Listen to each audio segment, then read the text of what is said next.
Praise the Lord. Doon sa book of John chapter 15 verse 5, sinabi ni Jesus, I am the vine, you are the branches. If you remain in me and I in you, you will bear much fruit. Apart from me, you can do nothing. Sa Tagalog po ang sinabi ni Jesus, ako ang puno ng ubas. Kayo ang mga sanga. Ang nananatili sa akin at ako sa kanya, ang siyang nagbubunga ng sagana. Sapagkat wala kayong magagawa kung kayo ay hiwalay sa akin. Ang Diyos ang magpapala sa kanya pong buhay at makapangyarihan salita. Amen po ba? Ngayon maliwanag na ipinare-realize sa atin ni Jesus na tayo ay mga sangana nung tinanggap natin siya bilang ating Panginoon at personal Savior. Kaya wala nang dahilan para tayo ay mag-struggle pa, makibaka pa para maging mga sanga o maging mga branches. Ngayon, bilang mga sanga, kailangan lamang nating manatili sa ating Panginoong Hesus na ating puno. Ang tanong naman ay ito, paano tayo mananatili kay Jesus? Simple lang po ang sagot dyan. Mananatili lang po tayo kay Jesus kung tayo po ay laging magiging conscious at saka focus sa atin pong position kay Jesus. Ulitin ko po yun ha. Mananatili lang po tayo kay Jesus kung tayo po ay laging conscious at focus sa atin pong position sa Kanya. Nung tinanggap po natin si Jesus bilang ating personal Lord and Savior, tayo po ay naging sa Kanya na, and praise God, tayo po ay tinanggap na ng Kanyang Ama. Kaya, pag tayo po ay lumalapit sa Ama, ang nakikita niya po ay ang ating position kay Jesus. Kaya po, sinabi rin sa aklat ng 2 Corinthians chapter 5 verse 17, if anyone is in Christ, he is a new creation. All things have passed away. Behold, all things have become new. So, ang ibig sabihin, nung tinanggap natin si Jesus, nung tayo ay na kay Jesus na, yung ating lumang pagkatao ay wala na. Ang ibig sabihin, yung mga kasalanan natin ay pinatawad ng lahat at kinalimutan na rin ng ating Diyos. Kasi tinanggap niya na tayo eh. At ngayon naman, binibigyan niya tayo ng clean slate. Dahil nga sa ginawa ni Jesus doon sa cross of Calvary. At nasusulat din po sa aklat ng Ephesians chapter 1 verse 6a, He made us accepted in the beloved. Ang ibig sabihin, tinanggap lang po tayo ng Ama dahil sa kanyang beloved nung tayo ay na kay Jesus na. And of course, wag po natin kalilimutan yung napakagandang verse po, verse 12 ng chapter 1 ng John. Ang sabi po roon, yet to all who received Him, to those who believed in His name, He gave the right to become children of God. Napakaganda po. Sapagkat ngayon, patunay na tinanggap tayo ng Ama, binigyan niya pa tayo ng karapatan na tawaging anak niya. Glory to God. Hindi po ba? Kapatid, ang dyablo naman ay may ginagawa. Ang gustong mangyari ng dyablo at ang ginagawa ngayon ng dyablo ay agawin o nakawin po yung ating atensyon para hindi po tayo makapag-focus dun sa atin pong position kay Christ at ibinabali niya po yung ating attention at focus po doon sa condition ng ating pong sitwasyon o ng ating pong buhay. Anong ibig ko sabihin? Halimbawa po ay ganito. Ang iyo pong condition na nararanasan ngayon ay financial lack, financial difficulty. Maaring nagkukulang ka na sa pananalapi, nababaon ka na sa utang, nababankrupt ka na, o kaya naman lumalala na ang iyong sakit o karamdaman. So ang gustong mangyari ng dyablo ay ganito. Mag-focus ka sa condition mo na wala kang pera, na kulang ang pera mo, na naghihirap ka na, nabaon ka na sa utang, o kaya naman mag-focus ka din doon sa lumalala ang sakit mo. Gusto niyang makalimutan mo na you are seated with Christ in the heavenly realms at the right side of the Father. Babasahin ko po sa inyo yung nakasulat sa aklat po ng Ephesians chapter 2 verse 6. Pakinggan mo itong mabuti. And God raised us up with Christ and seated us with Him in the heavenly realms in Christ Jesus. So in the spirit realm, tayo po ay seated na with Christ at the right hand of the Father. Wow! Kahit na nandito ka pa sa lupa, in the spirit, seated ka na with Christ. Di ba? Hindi sinabing you will be seated with Him. Kung hindi ang sinabi, you are seated with Him in the heavenly realms. Layunin din po ng dyablo, kapatid kaibigan, na malimutan mo na ikaw ay anak ng Diyos, na malimutan mong tagapagmana ka ng Diyos at kasamang tagapagmana ni Kristo. Kaya mahalaga talagang tayo po'y nagbabasa at nag-aaral po ng salita ng Diyos upang lalo pong lumawak yung kaalaman natin patungkol po sa atin pong posisyon kay Christ Jesus, patungkol sa ating karapatan at maging sa kapangyarihang taglay natin because of our position. Pakinggan niyo po itong nasusulat sa aklat po ng Romans chapter 8 verse 17a. Now, if we are children, then we are heirs, heirs of God and co-heirs with Jesus, with Christ. So alam po ng dyablo, kapatid, na pag nag-focus ka kasi sa iyong position kay Kristo, ay magagamit mo ang kapangyarihang kaloob din ng ating Panginoon para baguhin yung iyong present condition. Alam ng dyablo yun, kaya nga inililihis ka niya eh. Gusto niya ma-distract ka, makuha yung attention mo, maagaw ito, manakaw niya eh. Para nang sa ganun, magtagumpay siya laban sa iyo.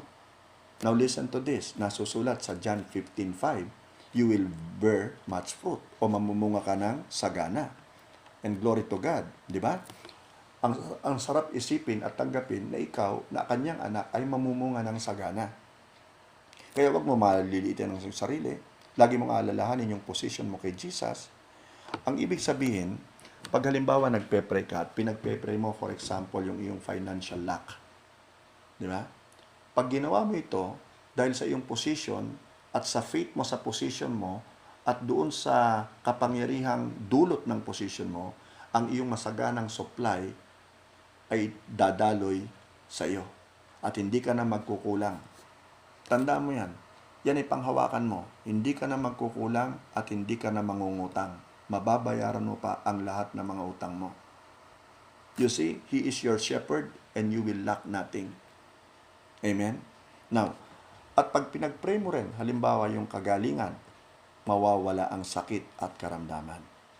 Kailangan mo lang talagang panghawakan yung posisyon mo at gamitin mo yung kapangyarihan na kaakibat ng iyong posisyon.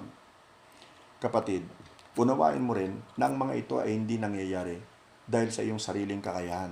Kung hindi nangyayari ito dahil sa dugo at sa buhay ng ating Panginoong Jesucristo nung tayo ay sumakanya na, nung tinanggap natin siya. Ngayon, kung papaanong yung dagta o yung SAP, ito yung dumadaloy dun sa mga sanga ng puno at dahilan kung bakit namumunga yung mga sanga. Ganon din naman, kapatid kaibigan, yung dugo at yung buhay ng ating Panginoong Jesucristo ang siyang dumadaloy sa ating pagkatao. Kaya tayo po ay mamumunga ng sagana at aani ng sagana, saganang pagpapala, kagalingan at iba pang mga himala ang atin pong mararanasan. Kailangan, kapatid kaibigan, manatili tayong nakafocus sa ating position kay Jesus at hindi sa ating condition o situation sa buhay. Basahin natin yung nakasulat po sa aklat ng John chapter 15 verse 7 to 8. The same chapter po. Anong sabi po ron? Si Jesus din po nagsasalita. If you remain in me and my words remain in you, ask whatever you wish and it will be done for you. This is to my Father's glory, ang sabi sa verse 8, that you bear much fruit, showing yourselves to be my disciples. So napakaliwanag dito, kapatid kaibigan, na kung marirealize mo lang at pangahawakan mo yung position mo kay Christ, maraming magbubuting bagay, magagandang bagay ang mangyayari sa iyo at mararanasan mo. Mapagpapala ka, ganun din yung mga taong nasa paligid mo. Hindi ko makalimutan yung isang pangyayari sa buhay ko. Medyo matagal na rin naman po itong nangyari. Ako po ay nasa church noon. Ako po ay kinalabit ng masasabi kong best friend ko po, actually. At ang sabi niya, baka pwede mo akong samahan. Sabi ko, saan? Meron kasi akong kaibigan na nangangailangan ng prayer. Sabi ko, bakit? Ano nangyari? Ang sabi niya, ang bilin daw po ng doktor, ang payo po ng doktor ay putulin na yung kanyang paa mula po tuhod hanggang sa, mula tuhod, pababa. Okay. Dahil ang babae pong ito ay diabetic, na tisod lang po yata siya ng kahoy, maliit lang na kahoy, natisod po siya, lumala na po yun. So, nahihiya naman ako sa kanyang hindi sumama sapagkat wala po siyang sasakyan. So sabi ko, sige, punta tayo. Pumunta po kami. Pagdating namin doon, nagulat po talaga ako. Kasi yung babae, nakaupo na lamang po. At yung kanya pong kaliwang paa, tuhod, pababa, ay kulay itim na. Nabubulok na po. Sa totoo lamang po mabaho na. Naggangrene na po siya. At makikita mo na yung laman. Sa loob po ng kanyang, makikita mo na yung laman. Hindi naman po sa kwan, pero medyo mandidiri ka Pero syempre, hindi mo pwedeng ipakita doon, hindi ba? But anyway, pinakilala po ako doon sa kanyang kaibigan. At sabi ko, ipagpe-pray daw po kayo Okay lang po ba sa inyo yun? Di sabi niya naman, okay yung pala, Christian din nga po. So sabi ko, kailangan po talagang malaman nyo yung inyong karapatan bilang anak ng Diyos. Siya po yung ating manggagamot. Ang sabi niya, sa pamamagitan po ng latay at sugat na kanya pong tinamo sa krus ng Kalbaryo, tayo po may kagalingan. Kayo po ba'y naniniwala doon? Ang sabi naman po niya ay oo. Sabi ko, ano po bang gusto nyong mangyari sa inyo? Sa totoo lamang po, sabi ng babae, ayaw ko pong magpaputol ng paa. Gusto ko po mamamatay po ako, kompleto po ang aking katawan. Wala pong naputol.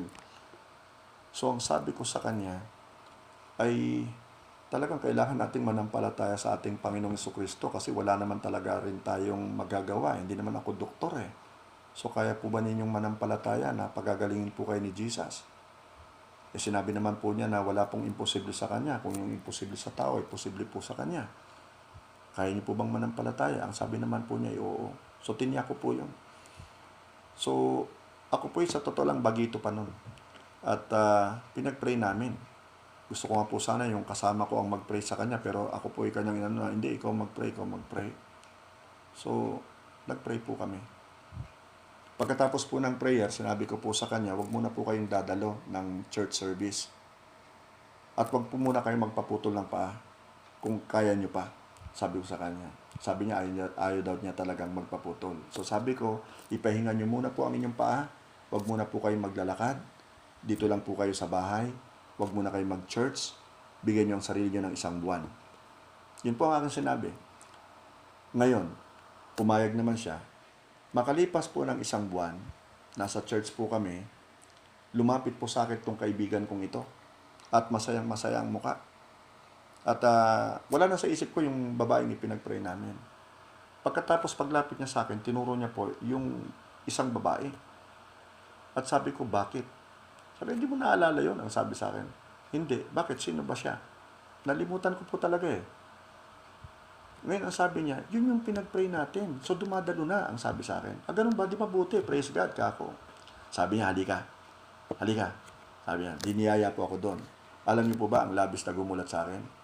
Nung ipinakita po nung babae, ang kanya pong kaliwang paa, mula tuhod pababa, hindi na po siya maitim, hindi na po siya mabaho, hindi po siya pinutol. Pinagaling po siya ng ating Diyos na buhay. Bakit nangyari yan? Sapagkat kinilala ng babae ang kanyang posisyon kay Jesus. Hindi yung kanyang condition na puputulin ang kanyang paa. And because of that, she received her miracle. At kapatid, matatanggap mo rin ang iyong himala kung pangahawakan mo ang iyong posisyon kay Jesus. Tandaan mo, tinanggap ka na ng Ama, ikaw ay kanya ng anak. At kung ano man ang hilingin natin sa pangalan ni Jesus, ito'y pagkakaloob niya sa atin. Amen? So tayo manalangin. Heavenly Father, kami po'y lumalapit sa iyo. Nagpapasalamat po kami, O Lord, sa amin pong pinag-aralan. Nagpapasalamat kami sa presence ng iyong Holy Spirit na siya pong nagturo sa amin, na siya pong gumabay sa amin. At siyang nagpapatatag, nagpapalakas po ng aming pananampalataya. At Lord, maraming salamat sapagkat ngayon ay nauunawaan po namin ang kahalagahan ng aming pong posisyon kay Kristo Jesus. Na ito po ngayon ay tinatanggap namin. Ang kapangyarihang kaloob ng posisyon ito ay tinatanggap namin, Panginoon. At maraming salamat po sapagkat kung ano man ang aming hihilingin sa iyo sa pangalan ni Jesus, ito po ay pagkakaloob mo sa amin. Lord, salamat po ng maraming marami. At ang dalangin ko nga po, O Diyos, sa lahat ng mga nakikinig ngayon, sa lahat ng mga nanonood ngayon, wherever they may be, sila man ay nasa Pilipinas o nasa ibayong dagat, ibang bansa. Lord, you are not the God who is limited by time nor space. Alam ko, Panginoon, na ikaw ay Diyos na makapangyarihan sa lahat. At kung sila man po, Panginoon, ay may pangangailangan, kailangan na nila ng himala, maring sa kanila pong health, maring sa kanila pong sickness, maring sa kanila pong pangangailangang pananalapi. Lord, ikaw nakababatid nito. Ang prayer ko, Lord, hipuin mo ang bawat isa sa kanila. Yung mga financially in lack, Panginoon, padaluin mo ang iyong blessing sa kanila. Hayaan mo na habulin sila, Panginoon, ng mga blessings mo. Lord, hindi sila magkukulang, bagkus, Panginoon, sila'y mananagana. Maraming salamat, Panginoon. At ganun din, mabayaran nila ang kanilang mga pagkakautang at hindi na sila kailanman mangungutang. Sila pa ngayon ang magpapautang. Lord, maraming salamat din sapagkat hinihipo mo yung mga may sakit, may karamdaman. Kung sino man ang taong ito, kung nararamdaman mo ngayon ang kilos ng banal na Espiritu sa iyong buhay, tanggapin mo ang kagalingan mo. Mahal ka ng Diyos at gusto niya maging whole ka. Yung stripes niya, yung mga wounds niya na kanyang nakuha sa cross, ito ay para bigyan ka ng kagalingan sa anumang uri ng sakit at karamdamang meron ka. Panghawakan mo ang kanyang salita sapagkat hindi siya sinungaling. Tanggapin mo ang iyong kagalingan. And Father God, salamat po ng maraming sapagkat alam ko gumagawa ka na ng himala sa mga taong nakikinig ngayon sa akin. Salamat po for using me as your channel of blessing, as an instrument of your blessing, Panginoon. At kapatid, kaibigan, kung ikaw ay ngayon lamang nakapanood ng ganitong mensahe at hinihipo ka ng banal na spirito at nais mong tanggapin si Jesus para magkaroon ka rin ng position sa Kanya to be seated with Him in the heavenly realms at the right side of the Father, tanggapin mo si Jesus sa iyong puso. Siya ang kailangan mo. Hindi pera, hindi katanyagan, hindi kapangyarihan. Si Jesus lamang. He will be your all in all. Kapatid, tanggapin mo siya, pero dapat bukal sa puso mo. Paano ko siya matatanggap? Maaaring katanungan mo. Simple lamang. Tutulungan kita, ililid kita sa isang prayer. Susunod ka, pero dapat galing talaga sa puso mo. Dahil kung hindi galing sa puso mo at napipilitan ka lamang, wala ring bisa ito. Okay? So kung nais mong tanggapin si Jesus, pwede kang pumikit at yumuko. Sumunod ka ngayon, sabihin mo, Panginoong Jesus, patawarin mo ako sapagkat ako'y makasalanan. Tinatanggap ko ang pagpapatawad mo at tinatanggap din kita bilang aking Panginoon at personal na tagapagligtas. Maraming salamat po sa kapatawaran ng lahat kong mga kasalanan. Salamat sa iyong pag-ibig na walang hanggan at maging sa buhay na walang hanggan. At maraming salamat po sa karapatan na ako ngayon ay matatawag ng anak ng Diyos. Amen and amen and amen. Kapatid, kaibigan, I would like to congratulate you kung talagang bukal sa puso mo ang pagtanggap kay Jesus. Now your name is written in the book of life in heaven. Anak ka na ng Diyos. Pangalagaan mo yan. Babaguhin ka ng Holy Spirit. Kaya dapat magsasubmit ka lamang sa Kanya. Submit yourself to God. Resist the devil and he will flee from you. At kapatid, payo ko lamang sa iyo. Kung wala ka pang Bible, bumili ka. Ngayon kung meron kang cellphone at pwede kang magkaroon ng free na Bible app, gawin mo para meron kang mababasa kung saan ka man pumunta. Mag-memorize ka ng mga verses para maging well-equipped ka pag dumating yung mga pagsubok at mga problema. At syempre, kailangan mo rin i-exercise yung communication skills mo sa pakikipag-usap sa ating Panginoon through prayer. Kailangan mo siyang palaging makausap para maging well-guided ka, para well-directed ka. Okay? And of course, kailangan mo rin humanap ng isang church kung saan si Jesus lamang talaga yung ipinapangaral. Kasi siya lamang talaga yung bida. Dapat. And kung wala ka pa talagang church na napupuntahan, I would like to invite you kung ikaw ay nasa Batangas City, dito lamang sa DC lang, Firm Worship Center ang pangalan ng church na kinabibilangan natin. And just in case ikaw naman ay nasa Cavite, ang church natin doon, Firm Worship Center, ay nandoon sa Governor Hills Subdivision, sa Governor Hills, sa General Trias, Cavite. Okay? Kausapin mo rin sila Pastor Patrick, sila Brother Ran, sila Brother Celso, sila Brother Jim, at yung iba pang mga kapatid natin doon. Lahat sila ay magiging masaya na ikaw ay tanggapin, na makipag-join sa fellowship sa kanila and worship. Ganon din naman dito sa Batangas. And of course, i-share mo ang iyong natutunan ngayon sa iyong mga kaibigan. Nang sa ganon ay mas dumami pa yung kumikilala kay Jesus at mas dumami pa yung magkaroon ng position kay Jesus to be seated with Him in the heavenly realms at the right hand of the Father. Kapatid, yun lamang, at maraming salamat po sa inyong lahat na nakapakinig at nanood. May the Lord bless you and keep you. May the Lord make His face to shine upon you. May the Lord be gracious unto you. And may the Lord turn His face toward you and give you peace. Shalom. Amen and amen and amen. God bless you all.